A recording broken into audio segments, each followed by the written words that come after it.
धन्यवाद सर। इधर हूँ सर,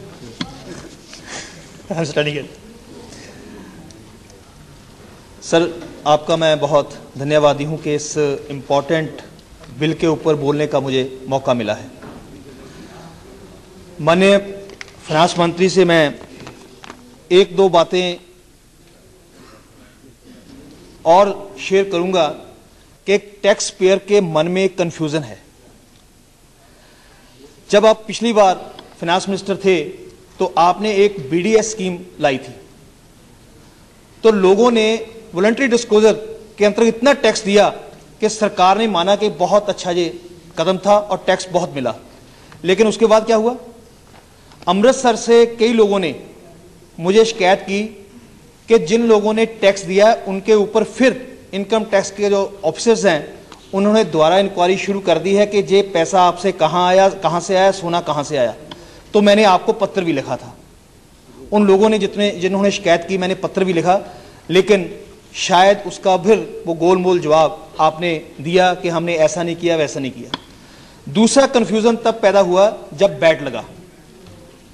बैट लगने के बाद पहले लोगों को ये कहा गया था कि हम धीरे धीरे जो टैक्स हैं वो उनको कम करेंगे, सेंट्रल टैक्स जो है उसको कम करेंगे और सभी स्टेट्स में एक जैसा टैक्स लगेगा। तो आपने देखा कि कितनी रिजेंटमेंट लोगों में थी, लेकिन फिर भी बैट लगा। कुछ स्टेट ने लगाया, कुछ ने नहीं लगाया। लेकिन जिस स्टेट से मैं आता हूं वहां का टैक्स का जो रिकवरी है वो साथ वाले स्टेट से बहुत कम है। कारण क्या है? जो टैक्स का डिफरेंस है वो दोनों में होने के कारण पंजाब में लोग बिजनेस छोड़कर दूसरी स्टेट में चले गए हैं। सो अब जो जी आपने बिल जो लाया गया इसमें बहुत बातें अच्छी हैं, लेकिन जो जिस बात के लिए सभी मेंबर्स बार बार बोले हैं कि एक चांद में जैसे वो एक काला सा होता है ना दाग, वो वैसा ये बन के रह गया है। सो मैं चाहूंगा कि उस दाग को मिटाने की कोशिश करिए मंत्री साहब, क्योंकि एक्सपोर्ट को प्रमोट करने के लिए 3 इंसेंटिव दिए गए थे। पहला इंसेंटिव था डीईपीवी, डीएफआरसी और ड्यूटी ड्रॉबैक।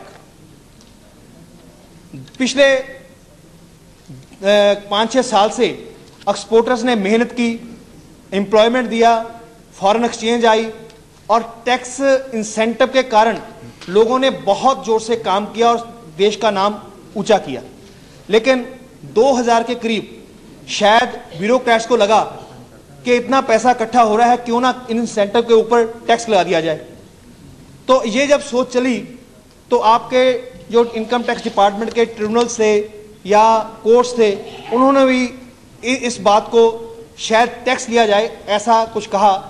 तो लोग अपने देश के प्रधानमंत्री माननीय श्री मनमोहन सिंह जी को मिले, उन्होंने आश्वासन दिया कि हम एक कमेटी बनाकर इसका समाधान निकालेंगे।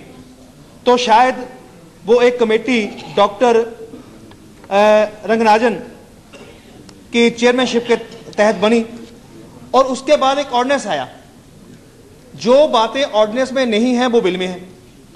सो सेक्शन जो 80HH(C) है उसमें 2 इंसेंटिव के ऊपर टैक्स लगाना और एक इंसेंटिव के ऊपर टैक्स ना लगाना, ये डिफरेंशिएट करता है। It is against natural justice.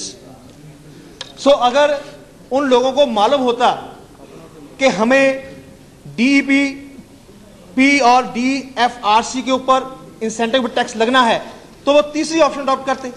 सो ये बात हुई कि एक आदमी को किसी अदालत ने एक्विट कर दिया, बरी कर दिया, 5 साल में फिर बुलाया कि सुनिए आपको हमने सजा देनी है।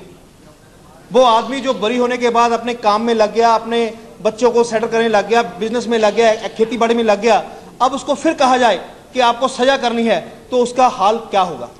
तो इसी तरह जिन लोगों ने ये एग्जम्पशन इंसेंटिव लिए, एग्जम्पशन ली, अब उनको दोबारा कहा जाए कि इसको टैक्स आपको टैक्स देना होगा, वो भी 98 से।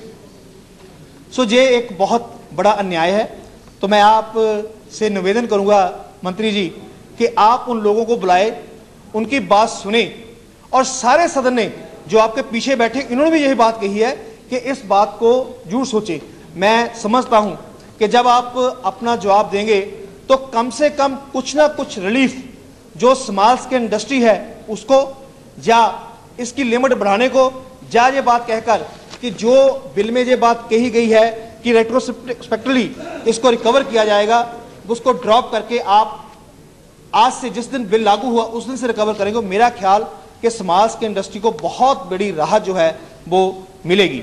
तो सर मैं ये समझता हूं कि एक एक्सपोर्टर ने एग्जम्पशन ली है, इंसेंटिव लिया है दो स्कीमों में, एक ने लिया है ड्रॉबैक में। तो अगर जिसने ड्रॉबैक में लिया है उसको तो टैक्स नहीं है, जिसने पहले दो में लिया उसको टैक्स है, तो डिस्क्रिमिनेशन क्यों? ये बात जो है समझ में नहीं आती। तो बहुत बड़ा कंफ्यूजन जो है वो लोगों के मन में है। आज इंडस्ट्री जो है, जो एक्सपोर्टर जो है, वो एक कंफ्यूज स्थिति में है।